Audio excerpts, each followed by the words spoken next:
everyone, and welcome to this week's video on how to segment your audience.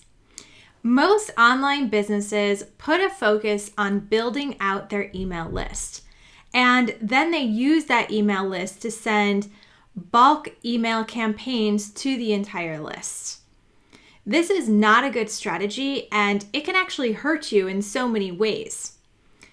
When you are sending emails to a massive amount of contacts, you actually hurt your deliverability. A large list is generally going to have lower engagement. Now, there are some exceptions to this rule. However, the larger your list is, the less likely that you will have as much engagement as you did when it was smaller. Poor engagement scores, which means open rates and click rates, are going to lead to being penalized by the email servers such as Gmail and Microsoft.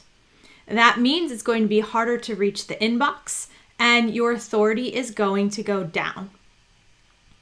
But it doesn't mean that you shouldn't try to have a large list. We just want to make sure that you're using your large list in the most effective way possible. So rather than necessarily focusing on bringing in new leads, using the list that you have the best way possible, sending the right communications to the right contacts at the right time. So segmentation of a list is the breakdown of a list into smaller subcomponents. While you may only have one list, you can divide up that list in different ways. You could splice up your contacts based on where they are geographically located. You could create segments based on what web pages they've visited or what opt-ins they've requested. You can even segment your list based on purchases. Once you have all of these segments defined, and you can always create new ones, but once you have them defined, you can then identify new goals for each of your segments. So for example, if you have one segment of people who've opted into an offer but haven't made a purchase, you may send that segment a specific promotion. You don't send it to your entire list, you just send it to that specific group of people because they're the most likely to buy. Another example of segmentation would be that if you know the geographic location of a specific group, you can actually set up your email campaigns to send to that group at an optimal time of when they may be able to open it.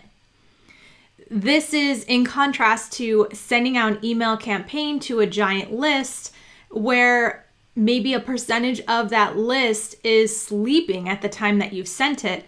Therefore, the open rate is going to be less likely.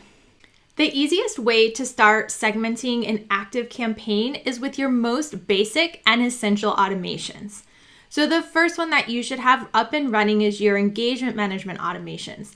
This is tracking when different contacts are interacting with your emails, your websites, and your different audiences.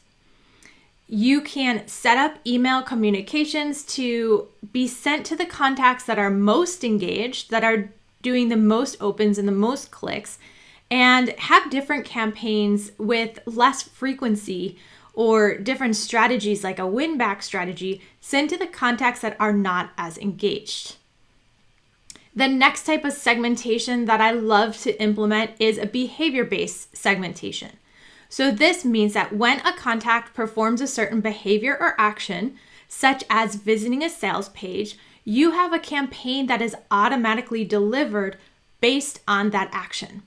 So again, rather than sending the sales page to your entire list, what if you created a blog that was in content that is similar to the offer that you're promoting?